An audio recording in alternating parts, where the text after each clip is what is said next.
Hello, everybody. Welcome to the Buckeye Weekly Podcast. I'm Tony Gerdeman here, as always, with Tom Orr. Tom, how's it going?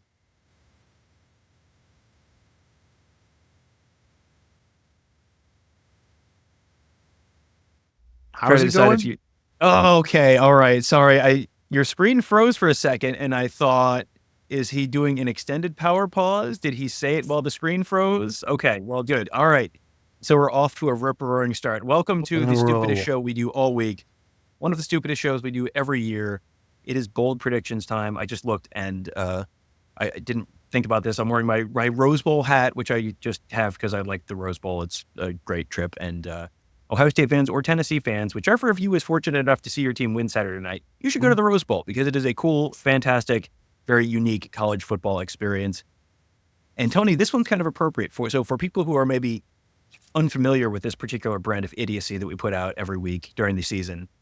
The person who loses the bold prediction show must sleep on what we call the Cot of Shame at the hotel the next week because there are three of us who travel. There are only two beds in the hotel room, so you end up on the rollaway cot or pull-out sofa of shame if you lose this show every week. So, Tony, what are the stakes? Right there. If Ohio State wins, the Cot of Shame is on the line. If Ohio State loses, I don't know. One of us will have the Cot of Shame for, I guess, the spring game or something. I don't know. Oh, man. No, well, yeah, that's true. We would have to get a hotel, though. And, but you know what? It is what it is. We don't need to talk about who won last game because people don't really want to revisit the Michigan Bowl predictions. Let's just move on to present day. I'm sure both our old listeners and new listeners can read between the lines and figure out which one of us won last game, despite being incredibly bold with his predictions. I don't think people want to hear somebody gloating and patting their back against what turned out to be an Ohio State loss. Let's just move on, Tom. Move into something more important. It's the playoffs. Regular season is dead. It's gone. This is the playoffs, Tom. And due to fairness, I will let you go first. I know you've poured your heart and soul into these 7, 8 predictions, and I will let you go first. All right. So let's start with one on the offensive side of the ball for the Buckeyes. Two different Ohio State receivers go over 100 yards in this game.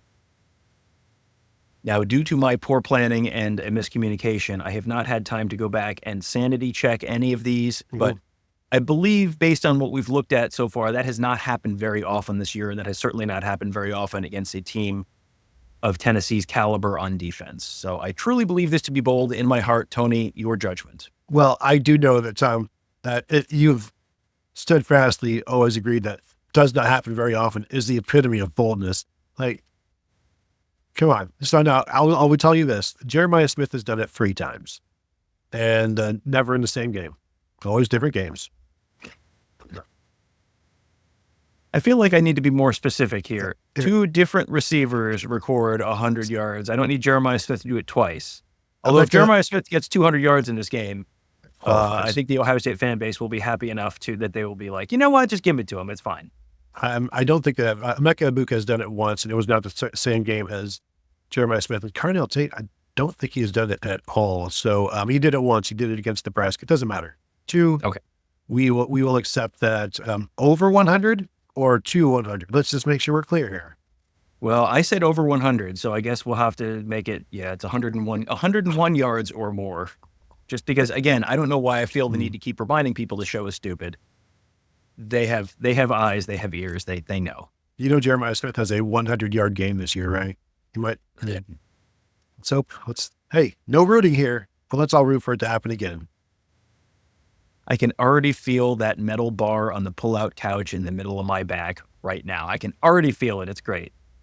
So, Tom, we know that Tennessee is one of the most penalized teams in the nation. They get penalties, all kinds of penalties on the road. In the 4 games that we watched, over 10 penalties on average per game. Tom, I'm saying in this game, no more than 3 accepted penalties on the Tennessee Volunteers. Now that's interesting. That's really. Do we know which conference's crew is doing this game? We don't, but others do. Let me see. That's not particularly helpful information in that case. The reason I'm asking is because, as we've talked about on these shows before, and I'm sure without hearing the context, people are going, they're just whining. The Ohio State ACC? Mm-hmm. Okay, ACC officials. Okay, well, then in that case, that is in fact bold. Ohio State is the team that is dead last in the nation in opponent penalties committed. And the reason that conference affiliation is relevant is because the bottom 5 teams in that are all Big Ten teams. So the Big Ten teams, the officials just don't call penalties for some reason. So that's why that was a relevant question. I had a related one, but I'm kind of taking the other side of this bet. And it was that Tennessee will have at least 5 false starts, procedure penalties, or delays of game on offense. I like that one. We can let these coexist. False starts, procedures, or delays. Okay. Now, delays of game on offense, because I don't want to hear the delays of game on defense. I don't hear the... Okay, but disconcerting signals counts. Ooh, that's what I don't hear, but okay. I'm not Come going to on. put that in there, but we'll allow it. You're gonna allow that because it allows you to reference one of you. Tony has a long-standing bit on Twitter that fill in the blank was my high school band's name, and he had one of my favorite ones of those of all time was disconcerting signals. Was my high school's band my old band's name. We were the only ones who clapped. Which if you know what the disconcerting signals, the only ones that clapped at our show, I think. If you know what disconcerting signals is, you know why that is extraordinarily funny. And you know how much it pains me to praise Tony for literally anything. So you have fallen into a trap. All right. And I will just tell you, Tennessee has been penalized, accepted penalties at least 6 times in every Power 4 game they've played this year. So 3 is much less than that. And so quite bold. All right. My second one pointer, Tom. We have watched 4 games of Tennessee. We've watched Arkansas, we've watched Georgia, we've watched Vanderbilt, we've watched Alabama. And those 4 games and probably 100 carries, give or take, for Dylan Sampson, he's been stopped in the backfield just twice. I'm saying he will be stopped in the backfield twice alone in this game. Can I get a minimum yardage loss on these of at least? Well, he lost each of his lost carries has been for 1 yard. So if you want to go for a loss of 3, so now what I would love to know is, were these games outliers? Because again, we only watched 4 Tennessee games. I would love to pull up his individual rushing stats. We've got to go, John. We don't have time for this. Yeah, he's lost 24 yards, it's not which a lot. They, of course, don't break out game by game. I think the fact that he lost 2 in the 4 games that we watched, but he lost 24 in the 12 games on the whole. So on average, he's losing 2 yards per game. So I will allow you 3 for 3 or 2 for 5. How about that? I will allow you 2 for 4, and then we'll just move on. Okay, that's fine. That's good. I really only wanted 4. I'd set that up to negotiate you down a little bit. So I don't like that. I think 2 for 3 is already a little bit much. So now that it's going to be 2 for 3, I'm going to be quite angry with this entire ordeal, which is really the goal of the show. Well, and I will say, you're looking at, the problem is they don't have the game by game breakout of how many tackles for loss there were to get to 24. Because it could be 24 tackles. It could be 24 tackles for loss from 1 yard each, or he could have lost 18 yards on one play. I don't know. And it's not broken out on the stat sheet. So really, this is Tennessee's fault. All right. So get mad at them, Tony, not at me. I'll get mad at everybody. All right. So let's see. How about this one? Nico Iamaleava, and I should really pull up his stats. before I say this next thing out loud to see if I'm. Oh, he's only thrown. Do you know how many interceptions he's thrown this year, Tony? 5. 5. Do you know how many times he's going to turn the ball over on Saturday in Columbus, Ohio? 5. 3. Wow. 3 turnovers. Now, five interceptions all season, and I think, did we see one fumble that he lost? Maybe. I think so. I think he probably, he's probably lost a couple fumbles maybe over the course of the season. So 5 interceptions all season long. I'm calling for him to have 3 turnovers on Saturday. Now, Tom, when I said wow, that doesn't mean I was impressed of the boldness. I was not impressed. So I'm going to need at least 4.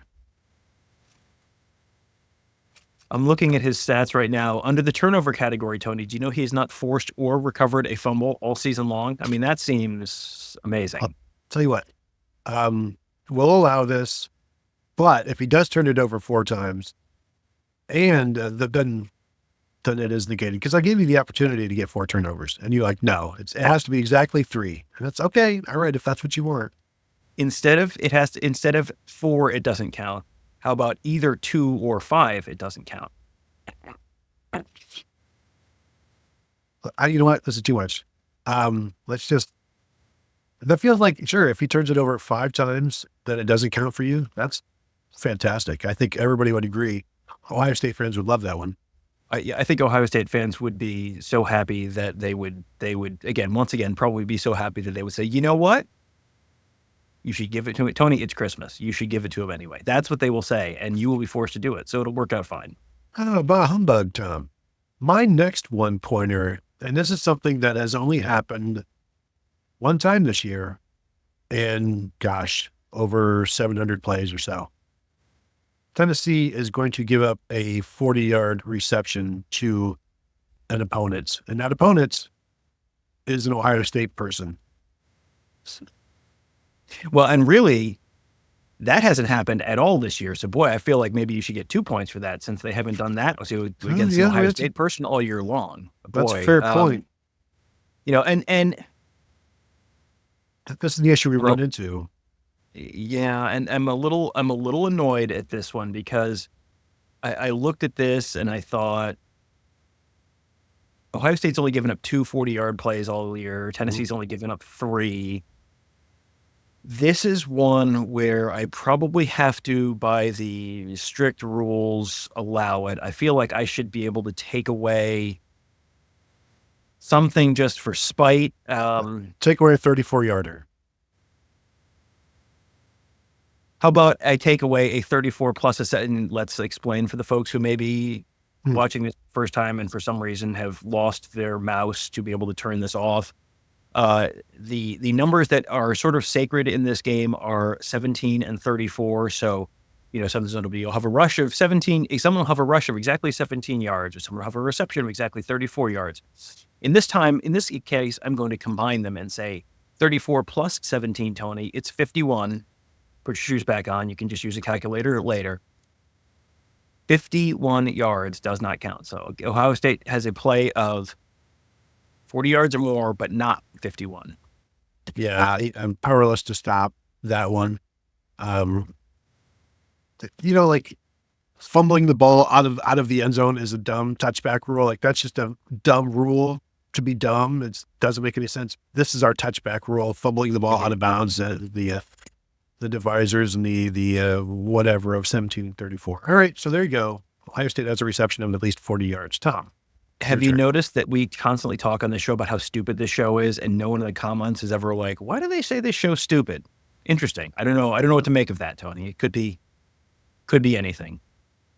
So speaking of things, Tony, that have only happened a couple times this season, Jack Sawyer, Ohio State defensive end, he's had 4.5 sacks this season.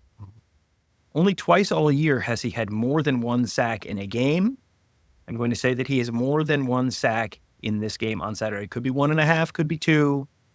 I will say if he has 17 sacks, Tony, it does not count.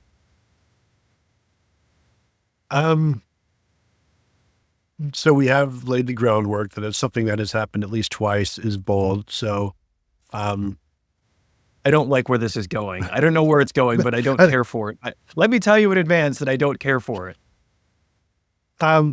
If you look, how many times has he actually done that in his career? I know he did it. He does it in the postseason, Tom. We know that he is a postseason wonder. I'm most likely going to allow this. I just want a little bit more checking on it on my own. So he's got it against this year. Indiana in 2022. He did it against Purdue in 2023. He did it against Missouri in 2023, and he did it against Iowa and Indiana this year. That's a lot. I mean, boy, if you look at it, Tony, he's never done it more than twice in a season. So this would be a new career high. Never, Tony, not in the history of college football, going back to Rutgers and Princeton in 1869, has Jack Sawyer had 3 games of more than 1 sack in a season. So you can frame this as something that's happened twice this year, or you can frame this as something that has never happened in the history of college football ever, even once. I could frame it as something that has happened in 25% of his last 8 games. So you could, but that would be pretty hateful. It's either just like 4 times through the history of space and time, or twice in the last 8 games. But John, if I hadn't watched these 4 games, I'd be like, yeah, sure, whatever. But we have seen the offensive tackles. My thought is, you know what, they'll just hold him, and they won't get called for it. So okay, we'll allow it. The people want it. The people want to hear it. At least 1.5 sacks. However, he had 3 against Missouri. If he has 3 in this one, does not count.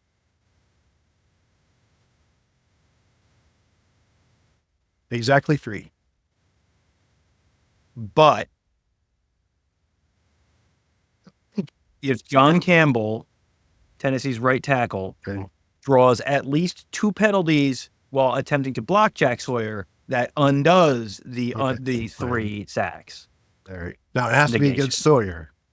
Yes, it has. Well, we're talking about Jack Sawyer. Tony, please. My apologies. I'm so sorry. The best part of this is going to be if this somehow does happen, and then you have to go play by play through the box score to figure out who was he trying to block there, and you will have no one to blame but yourself. I apologize for the typing Tony, noise. Please come in. It's Christmas morning. Let's open presents. No, I have to go through and see who John Campbell was blocking on this play. Back in the day when I ran a college fantasy football league, I would have to get up Sunday mornings and tally all of that stuff by hand via the America Online, which was a thing. Anyway, Tom, my next 1-pointer, and we can go ahead and start moving this along. Will Howard will have a season-long rush in this game. His season-long is currently 19 yards. So he will have a run of at least 20 yards in this game. We know we know they should want to use him in the running game. I expect that will happen. I'm thinking now is a very, very good time for his long run of the season. And Tom, because it has never happened, you are powerless to stop it. That is true, but he's also never had a 34-yarder. So if that happens, you will be powerless to stop me from negating it on a 34-yarder. I don't make the rules. I'm sorry. I really don't like this. A 34-yarder doesn't count. And I just said we need to move it along. We sure do. We sure do. Okay, go ahead. All right. I don't know if you're going to care for this one or not. No. But Tennessee makes at least 1 field goal and does not miss any field goals. So they can't go 0 for 0. They can't go 1 for 2. Mm-hmm. They can't go 2 for 3. Tennessee has to make at least 1 field goal and not miss a field goal. And Ohio State does not attempt a field goal. This goes into a theory of mine that Tennessee is going to be, as the underdog, trying to play it close. And Max Gilbert, their kicker, has been pretty good recently. He had a bad stretch in the middle of the season, been pretty good recently. I think you're going to see him try and kick at least 1 or 2 field goals. I think you had a decent chance of him hitting those. And I think given Jaden Fielding's kind of inconsistency towards the end of the year, I think you may see Ryan Day sort of eschew field goals. I don't know that there's a great way to put any historical context in terms of like, well, this has happened 4 times this season or something. Well, I doubt it has, but Ohio State has not attempted a field goal 3 times: Western Michigan, Marshall, and Iowa. And they've attempted a field goal in their last 7 games. So we'll go ahead and allow this just because you've got 2 things going on there. And it's not, it is what it is, Tom. Like, I don't care for it. You're right. This is one where Tennessee should go perfect on field goals. They have for the last, 4 or 5 games. Ohio State not attempting a field goal is not something they've done since like early October or late September. So I do not care. Oh, okay, Tom, but I almost forgot to throw in the buts. Anything from 17 to 34 for Tennessee does not count. no. Field goals from 34. You want to tell me field goals from 34 don't count? Or here's the thing.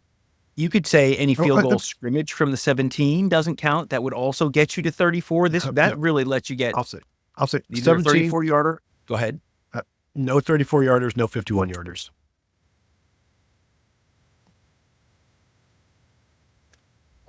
Hoisted on my own petard. There you go. Boom. All right. My next one-pointer, my final one-pointer, as we have agreed in silence on that last one. Ohio State's defense has played about 706 defensive plays this year. And I think just 3 times in those 706 plays has this thing happened. So this thing being that Jack Sawyer or JT Tuimoloau will force a fumble in this game. And it's only happened 3 times. Mm-hmm.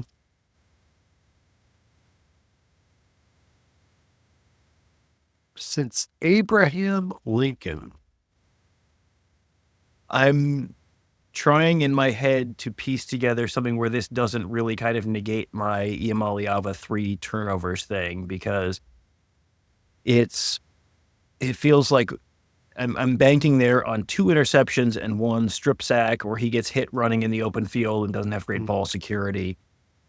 And it feels like there's a decent chance that the strip sack comes from Tuimoloau or Sawyer. But also, I don't really have grounds to say no on this one, other than the fact that if the play scrimmages at the 17-yard line, Tony, it does not count. And I agree with you. It should be either 17-yard line, so that's good. I can put that in there. Line of scrimmage, 17-yard line does not count. I just, if we're going to go through all of this trouble, you would like some of these to like not hit, like really, really create some angst and turn that knife in there. If you want to, 2302 on this video recording, you're making a face that looks like you're passing a kidney stone, and I'm laughing on the other side of the screen. So if you're looking for a thumbnail for this episode, I feel like that's probably going to be a good representative one, where it's like, this episode isn't what I thought it was going to be. No, we are truth in advertising right there. So there you go. Got the YouTube face reaction shot for the video. Perfect. All right. Your first 2-pointer. 2-pointer. We're almost there. So I'm thinking this is going to be a low-scoring game. I think you're probably thinking the same thing, low 20s. So you're probably scoring like 3 touchdowns in this game for either team, probably at the most, is sort of what the expectation is. So, Tony, when I tell you that Carnell Tate and Emeka Egbuka will combine for 3 touchdowns scored, you're going to say, what? For only 2 points? Sir, please take 5. Yeah, I've got one similar.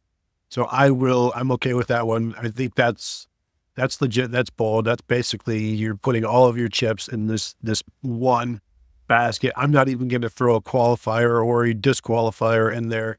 I think that is bold enough. The people, they deserve a clean, bold prediction. So we'll leave it there. Carnell Tate and Emeka Egbuka combined for 3 touchdowns. Tom notoriously hates Jeremiah Smith. I think there's a decent possibility that Everyone, including Smokey the dog, will be covering Jeremiah Smith during long stretches of the game. So, and I forget what their like big like person dog mascot is, but it's. I think Jeremiah Smith is probably going to have a lot of company on Saturday night. Okay. All right. Well, we will see. So on my 2-pointer, let's see how you feel about this one. Ohio State 1 wins the toss. 2 defers. So that's one prediction. Yes, that's one thing. Yes. So they win the toss. They force a 3-and-out. They get the ball back beyond the 34-yard line. Beyond which 34-yard line? Beyond their own. Like they'll get it the 35-yard line of Ohio State. So the punt will go, wherever. It won't be inside Ohio State's 34-yard line. So so they will have 65 yards or less to go for a touchdown. Okay. Yeah, I think that's a good one because you're putting a lot of different pieces together, and this is one where you're kind of saying like I'm going to take the underdog and the points, I'm going to take the favorite and give the points, and I'm also going to take the money line, which is like, yeah, well, if the first thing happens, second thing's definitely going to happen. So, they're going to win the toss, and they're going to defer, that's the same thing. That's right. You said the same thing twice, but then to force a 3-and-out, and then to also have the ball. I mean, the 25-yard line, say they get it to 30. That means that it was a 35-yard net punt to get to the 35. Yeah, I think that's probably enough pieces where just one thing could go wrong. And yes, the coin flip could go wrong. Yeah, well, the coin flip could go wrong. Now, if Tennessee, a 3-and-out does not mean a turnover. So if Nico Iamaleava throws an interception on the first play, this doesn't count. It would be, it has to be a 3-and-out and a punt, a 3-and-out and a punt. Okay. Yeah. Okay. That's good. It's just stupid enough to be appropriate for this show. Okay, perfect. Your 3-pointer, Tom. All right. My 3-pointer. Watching the Vanderbilt game, we saw Nico Iamaleava and the Tennessee offense really picking on Vanderbilt safeties. They had 2 young safeties. One of them, I think, was a true freshman, and they just absolutely ate their lunch all day long. I think it's going to be more of a challenge this weekend against the Buckeyes and their safety duo of Caleb Downs and Lathan Ransom. Tony, typically we say, hey, if you pick a guy to have an interception or you have a turnover, that's 1 point for one individual. So now we're going to parlay 2 guys together, and we're going to have both Caleb Downs and Lathan Ransom participate in a turnover, interception, forced fumble, fumble recovery. Any of those will count. Each of them participate in a turnover on Saturday, 3 points. I will accept that, but it cannot be the same turnover.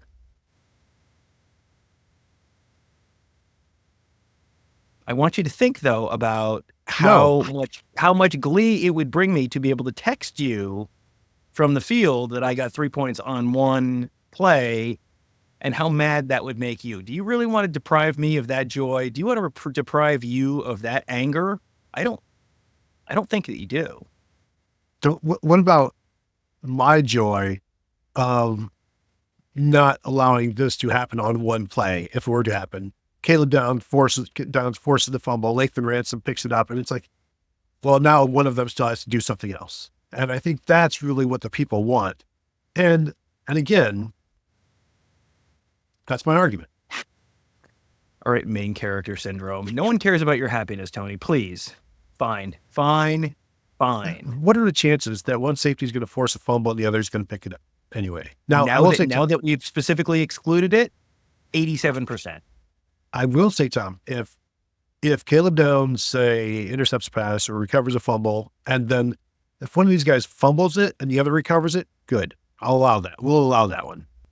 They're both involved. It's fine. Your benevolence knows no ends. You're welcome. My 3-pointer, very similar to your 2-pointer. However, mine will be worth more points for some reason. Yes, go on. an Ohio State wide receiver, an Ohio State pass catcher, meaning receiver or tight end, will account for 3 touchdowns in this game. And when I say account, rushing, Yes. receiving, passing, returning. Don't worry about returning. Yeah. 3 touchdowns. I'm trying to think how many times that's happened this year. Did Jeremiah get 3 when he rushed for 1? So I don't. Yeah, maybe against Michigan State, possibly. And this is very clever of you to wait until the very end of the show when my brain is going, all right, let's wrap this up. And that's true. no, it does not appear that he has done that. He has had 1 touch. I had 2 touchdowns receiving against Akron, 2 touchdowns, 1 on the ground, 1 through the air against Michigan State. I think, did Emeka Egbuka do it once? He did it once this year. I don't think Colonel Tate did 2 touchdowns. Yeah. Yeah. What was your 2-pointer again? The 2-pointer was the coin toss and 3 and out.